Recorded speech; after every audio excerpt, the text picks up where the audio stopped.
want you to have Desmos have. I want you to type this stuff in along with me. We're going to go over a lot of the things that you need to know going into the calculator section of the AP test. So, you could probably figure out most of this on the fly, but you really don't want to be doing that in the middle of the test because it is timed. So it'll be good to just, have a little bit of experience typing these things in and also just kind of knowing what kind of questions you're going to be asked. So we're going to go through the notes today first before we take our quiz. I think that'll make sense. And we're going to go through, try to go through all of these. So let's take a look at this problem. It says, consider the velocity function v of t, and it's listed there, where v is measured in meters per second. At t equals 0, the position of the particle is 6 meters. Now, for most of the first questions, that extra piece of information about the initial position isn't going to be relevant, but it eventually will be. So the first thing you should do is type in your equation, and type it in, as similar as you can to how it's written out on the page. Okay, make sure you give your equation a name. V of t is good because that's what it's named in the problem. So negative, let's see here, t plus 1 sine of t squared over 2.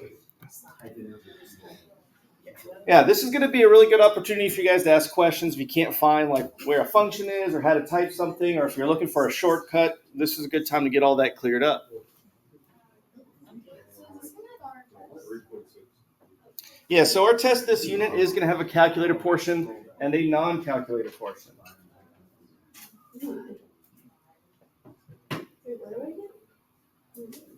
Luckily, our testing software has Desmos built in. Yeah. Okay, anyone need another second to type in the equation? So with the notes, I'm not going to be flipping back and forth. It's going to be up to you to write everything you need to down. All right, so the first question asks, what is the velocity at time equals 1? And you could just type in the equation again and replace t with 1. Or you can just type it like this, v of 1, and you get your answer. Now, as you're writing your answers here, don't just write the answer. There's 3 things that the AP test graders are going to be looking for. They're going to be looking for your setup, and then the answer, and then if it's relevant, the units. So these are the 3 things that you need to have in your answer. It's not too much to ask. Just what did you type in the calculator? What answer did it give you? And what units? What are you actually measuring here? The other thing to point out here is on your answer, you need 3 decimal places of accuracy. You can do more than that, but I wouldn't. You have the option to round or truncate. I don't care. I would recommend truncating. Just cut it off. Don't even look past that 3rd decimal. Can I just Yep, yeah, that's the setup. It's just v of 1 equals negative 0.958. Don't worry about rounding. And the units here would be meters per second.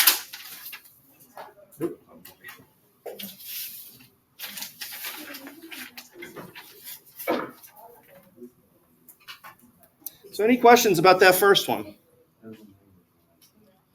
All right, the second one says, how many times does the object change directions on the interval 0 to 4? So even if you understand what that question's asking, looking at this whole graph, it can get a little, there's a lot going on with this graph. And so what I would recommend is anytime there's a domain restriction on your problem, and if you look through some of these problems, there's several of them restricting the domain to be between 0 and 4. We kind of only just want to see that. So up here on the equation, to have it sort of cut off everything outside of that restriction, right after the equation, you could do a little curly bracket and then type in the domain restriction using inequality notation. So 0 is less than or equal to t, is less than or equal to 4, close the bracket, and then it'll show you exactly what you need. Now, in order to get the less than or equal to, you just type the less than key on the keyboard, and then just type equals, like just how kind of you would say it. So less than, type equals, and then it'll change it for you.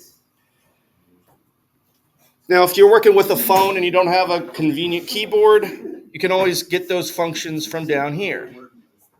Okay, so you can see you got the less than or equal to down here. I just think it's easier to type, honestly. So now we can more clearly see what we need to be looking at, right, from 0 to 4. Let me kind of zoom in here so you can see that a little better. And the question is saying, how many times does the object change directions? So the direction of the object is indicated by the sign of the velocity. So if the velocity is positive, you're either like moving right or up or whatever you're defining the positive direction to be.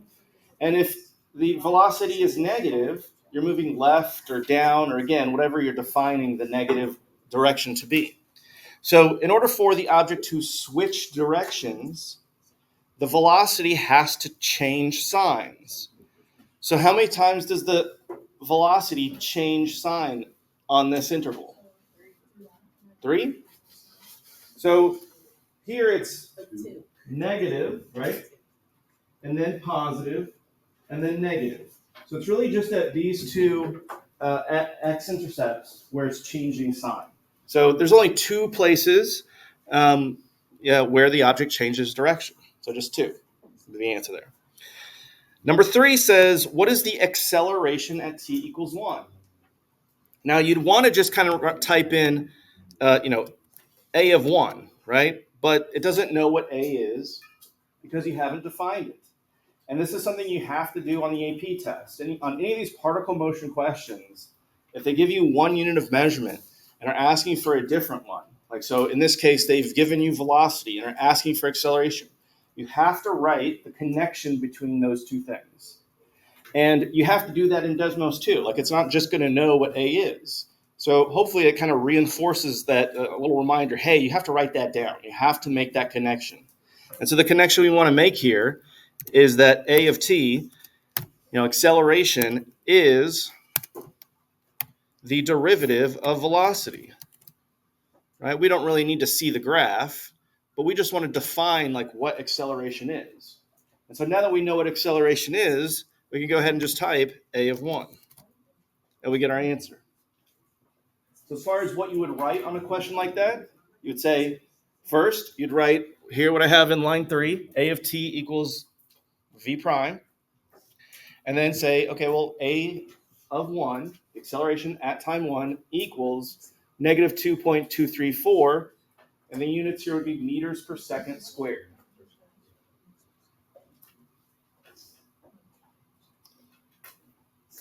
Any questions about that one? Okay, number 4 says, what's the average velocity on the interval? Now, average velocity, we've talked about average value, and we've talked about average rate of change. Now, this has been kind of we focused on that, I think, the last class, maybe 2 classes ago. Anyway, we've got 2 different formulas for them. But what I really haven't talked about yet is that they're the same formula. Doesn't really look like it, but they kind of are in a way. We're not going to get into exactly why that is yet, or maybe we should. Maybe we should talk about how those are kind of the same thing. Let me explain it like this. I'll give you a little taste here. So it's asking for the average velocity, and we have a function defined for velocity. So what we want to type in here is going to be the average value equation, because we know what we want: the average velocity. We want the average value of the velocity, right? So let's type that in. So we want to say the integral, and so to get the integral to pop up, we have int. It's a little shortcut there, int. We'll pull that up. And we want to go from 0 to 4, vt, and you have to include that dt because you're integrating with respect to time, divided by 4 minus 0. So what that's giving you is the average velocity on the interval 0 to 4. Basically, if you're looking at that graph, we have a bunch of y values, like, this is about like -1, and this is, here's -2. Basically what it's doing is it's taking all these y values and giving you the mean y value, the mean output, the average output. So as far as units, since it's just an average velocity, you're talking in terms of velocity, the unit should be meters per second. Did you have a question? No.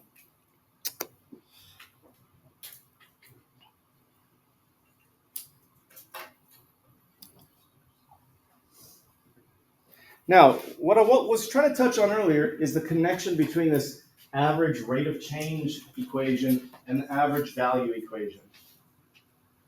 So what we used, the formula we used was the average value, because we knew we have a function for velocity. But if all we had was a function for position, we could use the average rate of change formula to get the average velocity, because velocity is the rate of change of position. We'll come back to that on a future problem, but I'm just going to kind of tease that out there. Okay, so the next one's asking, what is the displacement on the interval?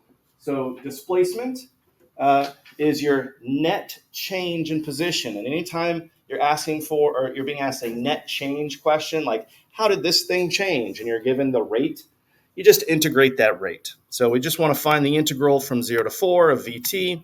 That's going to give us our displacement.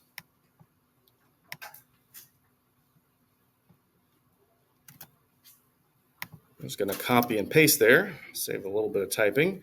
We get negative 2.053, and that would be in terms of meters. Okay, that's a displacement. That means, like, if we're defining the positive position as to the right and negative position to the left, that means whatever this object is ended up roughly 2 meters behind, like to the left. Maybe it took some steps forward, maybe it took some steps backwards. And you can kind of see that in the direction here, right? So this is all negative movement. This is positive movement. This is negative movement.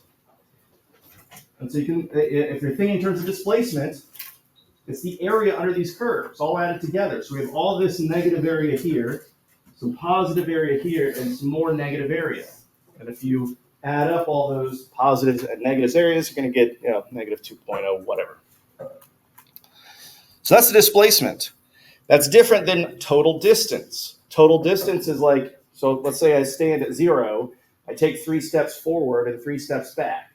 My displacement would be 0 because my net change is nothing. I ended up where I started, but I still took a total of 6 steps, 3 forward, 3 backward. So total distance doesn't distinguish between positive and negative distances. It counts them all as positive and just adds them all together. So to find that, we want to make sure all the areas are are being counted as positive area. And if we do have a function that allows everything to be positive, and that's the absolute value function. So it's just basically going to be the same formula as we had before, except we're going to put some absolute value bars around the velocity function. So those vertical bars you can find right here underneath the backspace key. There's probably a function in the keyboard thing down here, but it's probably easier just to type those in like this.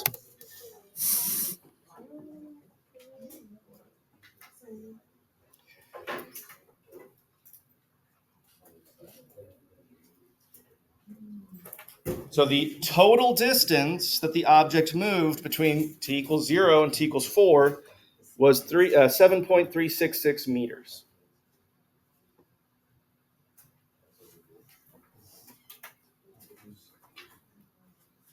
Any questions so far?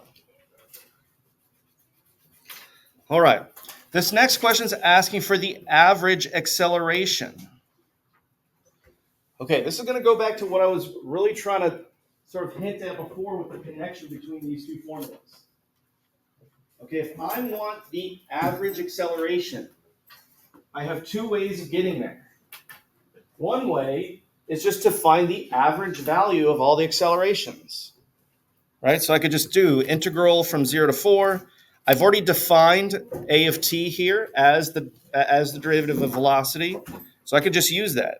So the integral of acceleration with respect to time divided by the length of that interval is 4 minus 0. Right? So that's the average acceleration. And I found it by using the acceleration function. However, acceleration is the derivative of velocity, meaning it's the rate of change of velocity. So what I could also do is find the average rate of change of velocity, the average slope, because acceleration is just the slope of velocity. So what I could do, and you'll see we get the exact same answer here, is use that top formula, but use it with velocity. So like the velocity at 4 minus the velocity at 0. All over 4 minus 0, and look, you get the same thing.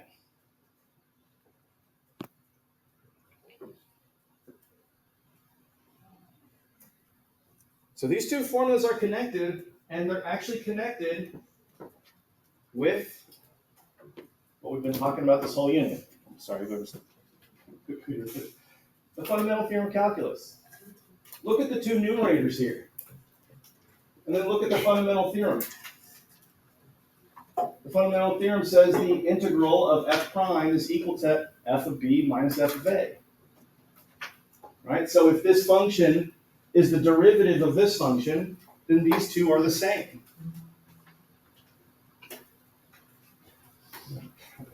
Y'all seem a lot less impressed than I was.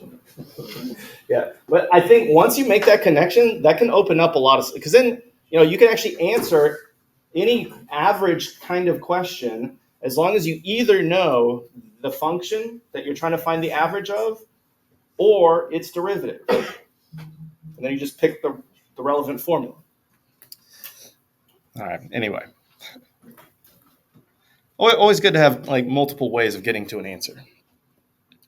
Okay, so number 8 says on the interval 0 to 4, so we still have the same interval. What is the time? At what time is the velocity equal to 3? So what we don't want is v of 3, because that's saying that's giving us the velocity at time equals 3. The question is, at what time? So when is the velocity equal to 3?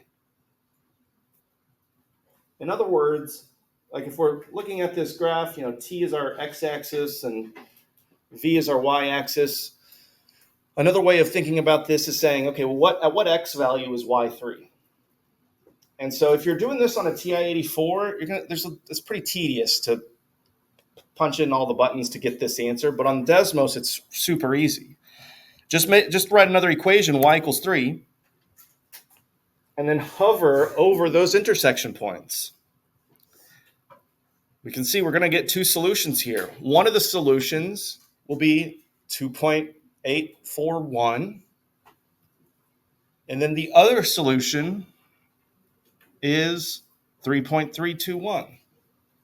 So at both of those times, the velocity equals 3. You can actually solve like any system of equations. If you've got Desmos like available to you, that's how you should be solving every system of equations. Is just type them both in and just hover over the point of intersections. It almost makes solving those types of systems trivial. Yeah, so easy to do it that way.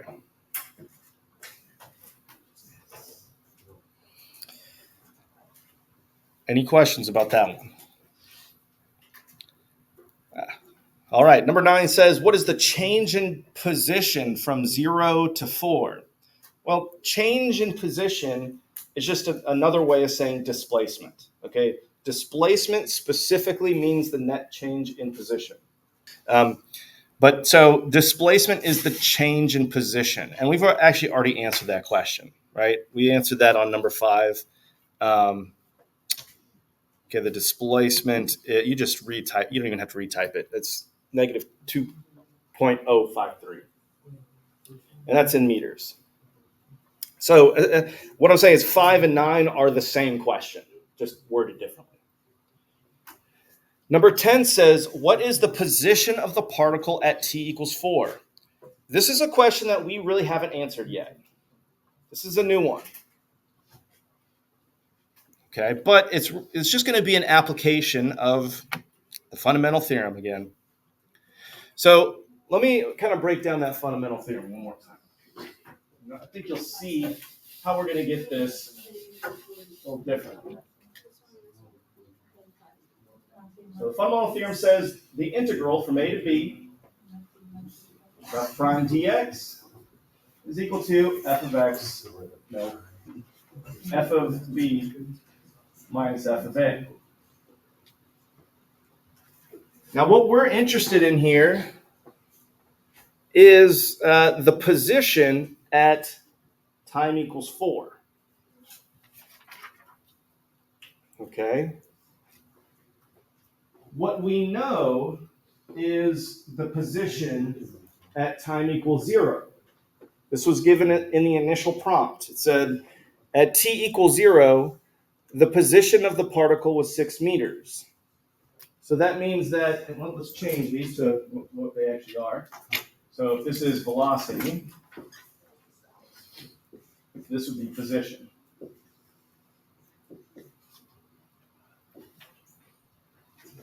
Right? So they told us that at time equals, oh, no, that should not be t, sorry, that should be in b. At time equals 0, the position was, what was it, 6. So this number 6, and what we want is the position at time equals 4. So this right here is actually what we want.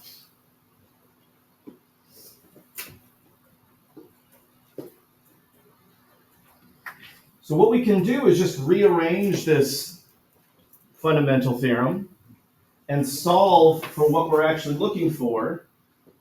Okay, we want P of 4. That's what we're trying to find. So we can just add this initial position to this integral to get that answer. All right, so we have P of 0 plus the integral from 0 to 4 vt. Oh, this should be t. And that'll equal P of 4.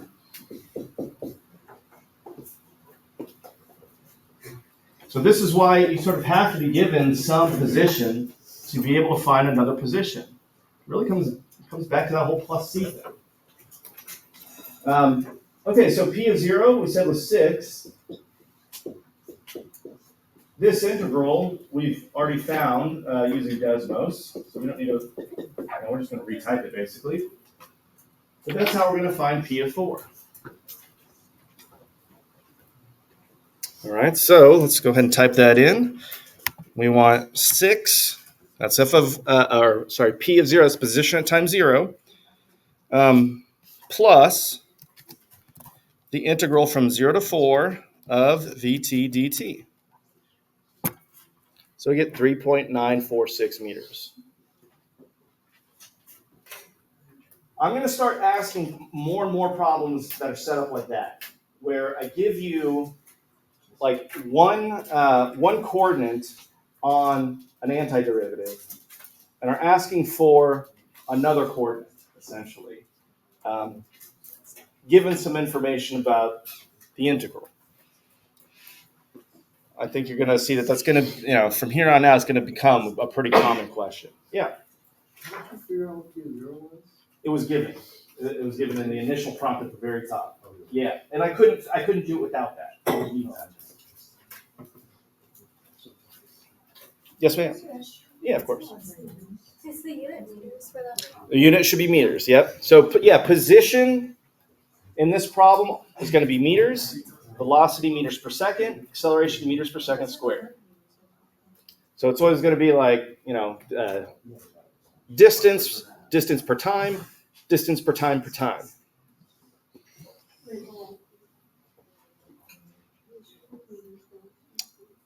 Any other questions before we move on to the next one? All right, number 11, totally new problem. We don't need any of this stuff anymore.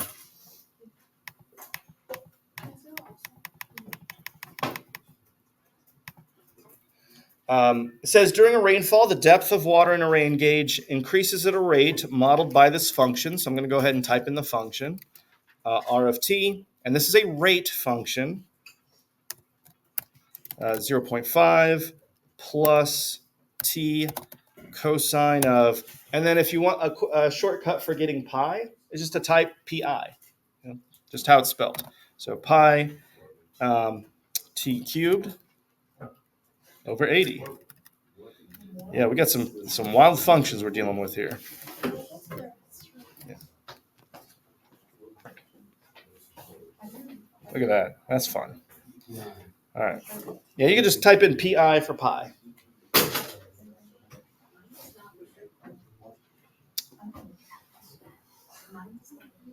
What are the units of displacement at? Like, what would you say? It would be a distance, so it'd just be meters.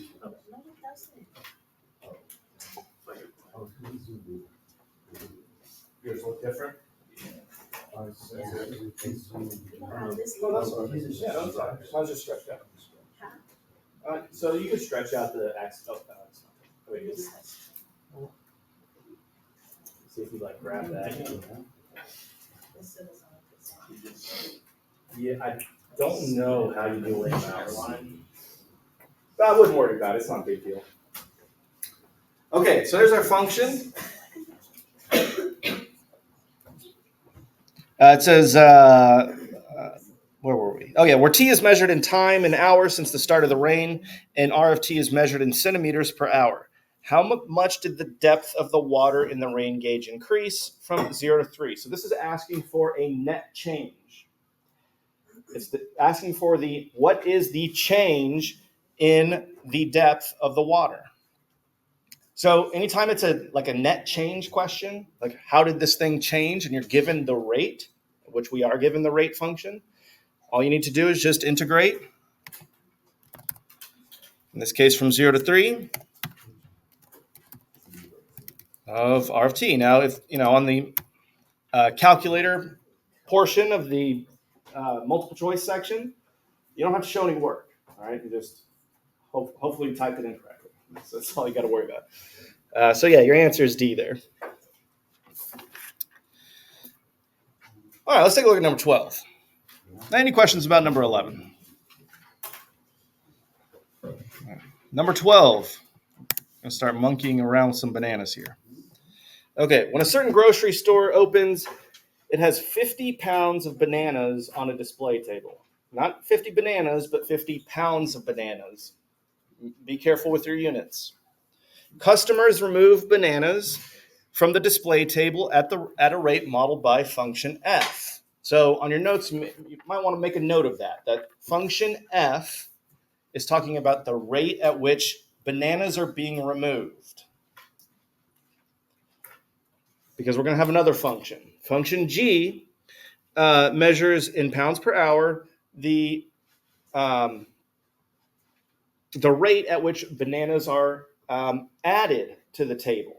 So, and that's only good for t values between 3 and 12. So basically, what's happening here is you start off with 50 pounds of bananas, and then store opens, people start taking bananas, and then after 3 hours, they start to restock them. And then after that 3-hour mark, both of these things are happening at the same time. Customers are removing the bananas, the store is replacing it with bananas at different rates, not the same function. So A says, how many pounds of bananas are removed from the display table during the first 2 hours that it's opened? So let's go ahead and type in our function for the bananas that are being removed. That's F. Let's see, 0.8. T, make sure I type this in correctly. Then we got T cubed, so we got another weird equation here. Now, because this has a strict domain restriction, I'm going to go ahead and just leave that domain restriction in here. I'm going to type that in right away. So from 0 to 12.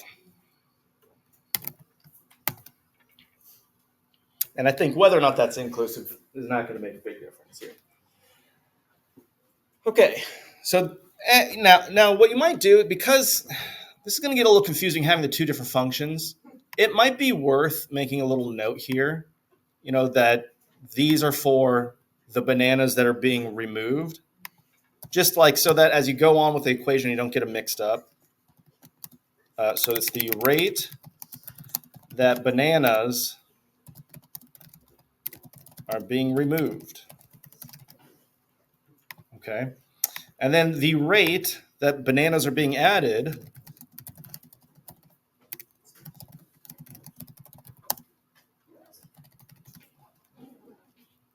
is given by G.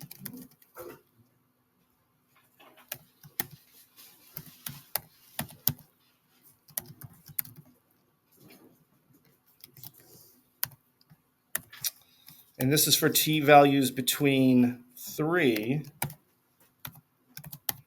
and 12. Okay, I'm going to pick a different color here so they don't look so similar here. Maybe we'll pick red for that one. All right. Now, the shape of these graphs is not really that important for us to analyze this right now. Okay, so we got our functions down. It says, how many pounds of bananas are removed from the display table during the first two? So this is asking, again, for a net change. We're given a rate function. It's asking for net change. Hopefully at this point you know how to handle this one. All you got to do is just integrate between 0 and 2. Just make sure you're integrating the correct function. It's asking how many are being removed. So that's got to be F. As far as units go, the units here are pounds. Pounds of bananas, not number of bananas, pounds of bananas.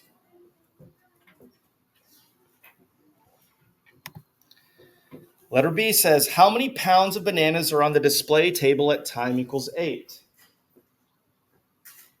Okay, this is where it gets a little tricky.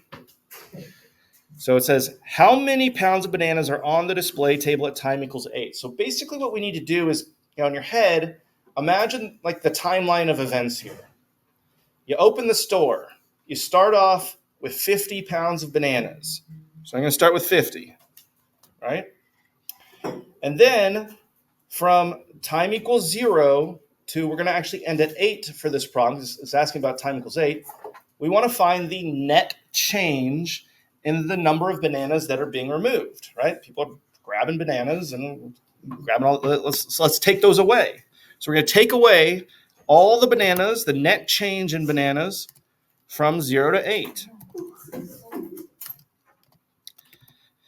But what you'll notice here is the answer is negative, which shouldn't really make sense in the context of this problem. You can't be left with negative 35 pounds of bananas. And that's because we're missing something here.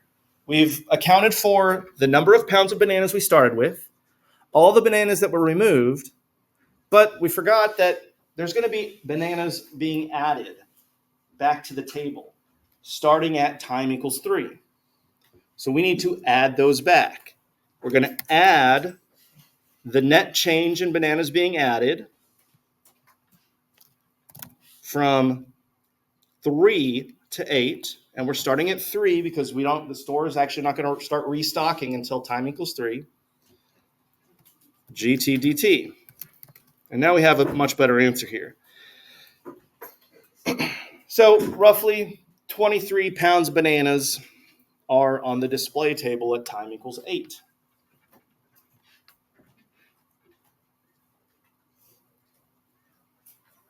So you start with 50. Some were taken away, some were added back, and this is what we end up with. Any questions so far?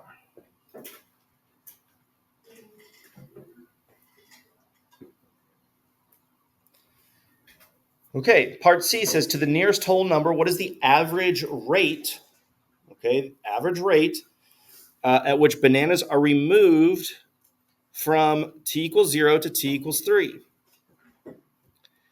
Now, it's asking for average rate, which might make you think, oh, we want to use the average rate of change equation. But we already have the average rate function here. And so we really just want the average value of that function. I know that seems a little weird that we're finding the average value of a rate function, but that's how it goes, right? Like, so this formula down here is asking for the average value of a function, even if that is a rate function. You'll use the average rate of change function if you have a function and you're interested in its rate, like its derivative, like f prime, right? So like if it was asking about f prime or g prime here, we would want to use this one. But since it's asking for the average value of this rate function, we're going to use the average value function. Okay, so let's see, from t equals 0 to t equals 3.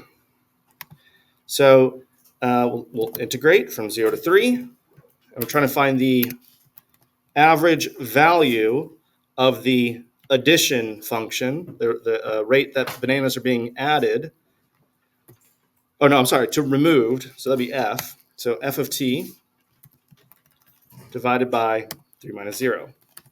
So to the nearest whole number, roughly 10. So as far as units goes, this is kind of a weird one, but so 10 pounds of bananas per hour are removed. 10 pounds of bananas per hour are removed on average. Letter D says to the nearest whole number, what is the overall rate of change of the bananas on display at t equals 6? What is the overall rate of change? Okay, so let's think about like what would the overall rate be? So this is our overall rate function.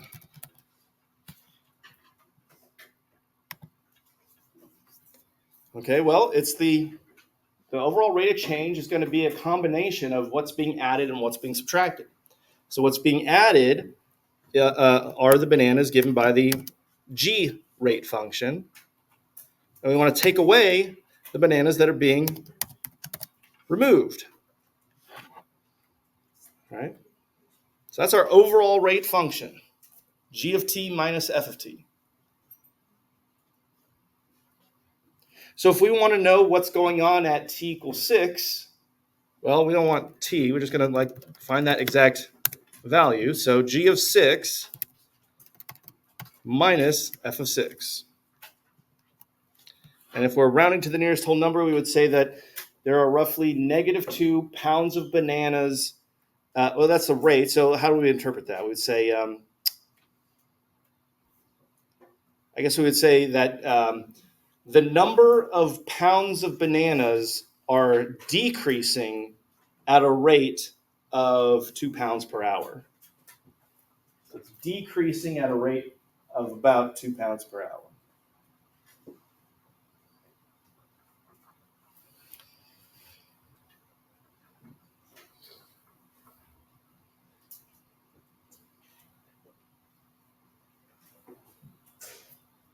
Any questions?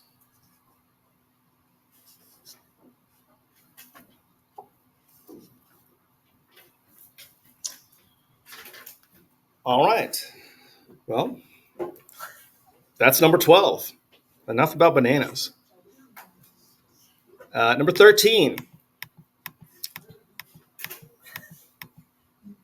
says if f prime equals sine of x squared and f of 3 is 8, determine f of 6. I don't even know if we really, well, I guess we'll need the calculator for the last part here. But this is going to be another one of these problems. So let me rewrite on the board here. We've got the integral from, what was it? I guess we'll just call it f. From a to b, f of x dx, or we'll say f prime, is equal to f of b minus f of a. Right. This is our fundamental theorem of calculus. This is what your test is going to be about whenever we take that test. Next week, I guess, or the week after. Okay, and let me see. What do we have here? So f prime is sine of x squared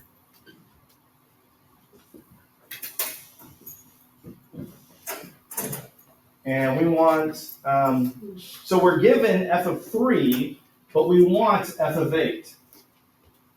So let's go from 3 to 8. So that we have f of 8 minus f of 3. What? Determine f of 6. Oh, yeah, what did I say? 8. Oh, you're right. Yeah, 6, not 8.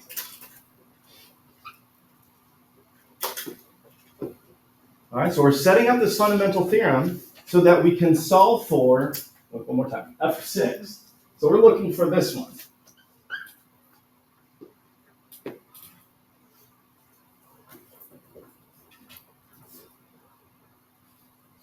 All right, this is going to be another one of these problems, and these problems are going to keep coming up. Yeah. On the top, is it supposed to be like f prime, or is that just like a mark? Yeah, f prime. Okay, so then Yes. wouldn't we do the derivative? Well, they give you f prime. Oh, I just Yeah. didn't read it over. Mm-hmm. So f of 6 is equal to the integral 3 to 6 of sine x squared dx plus f of 3, which they gave us f of 3, right? F of 3 was 8.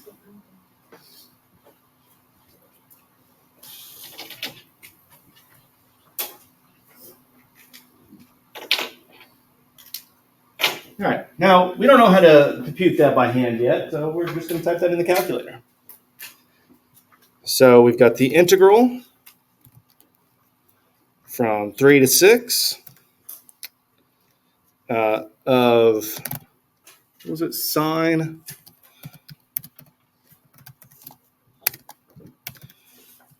of x squared dx plus 8 gives me 7.864.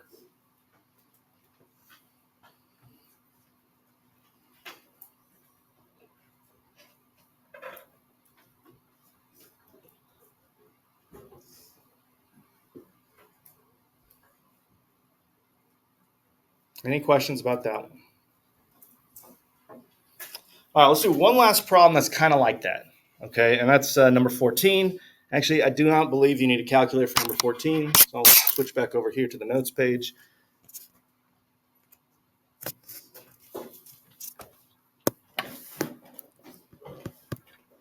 So it says the function f is shown if g is an antiderivative of f such that g of negative 5 equals 8. What's the value of g of 9?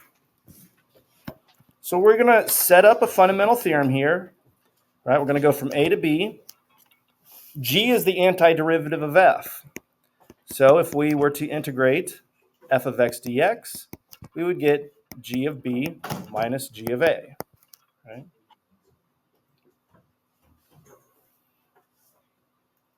Now what we're interested in is g of 9 and are given g of negative 5. So those are going to be the a and the b that we want to use. So we'll say the integral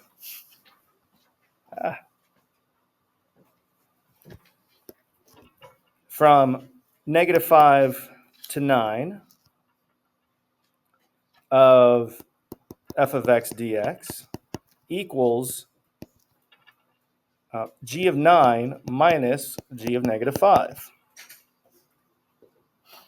And if we're looking for g of 9, we want to isolate that. So we're going to add g of negative 5 to both sides.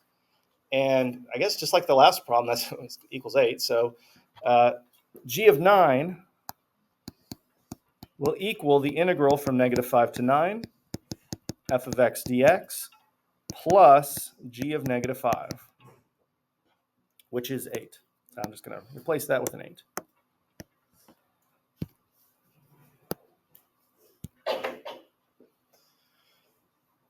Now, that integral we can find using the graph, because that's just asking for the area between negative 5, which is right here, and 9, which is over here. So we have some positive area here and here, right? And we've got some negative area down here. Now we just need to find the areas of those 3 triangles, add the 2 green ones, subtract the red one, and then add 8, and we'll get our answer. So G of 9 is, start with that first green triangle. It's 1, 2, 3, 4, 5, 6, 7 times 4 would be 28. Divided by 2 is 14. So 14. That's 14 right there. And then this little red triangle has an area of, let's see, 1, 2, 3, 4 times 2 would be 8. Divided by 2 would be 4, so minus 4. And then that last one, 1, 2, 3 times 2 is 6. 6 divided by 2 is 3. So this has an area of 3 right here. So we'll add 3. And then plus 8. And so we should get our answer here, doing a little arithmetic. 14 minus 4 is 10. Plus 3, 13, and 8. Is that 21? I think so. All right, we're going to keep using the calculator. Just like a heads up, our test that's coming up, instead of being split up between free response and multiple choice, is going to be calculator, no calculator, with free response and multiple choice just kind of mixed up. Any questions about how to use Desmos?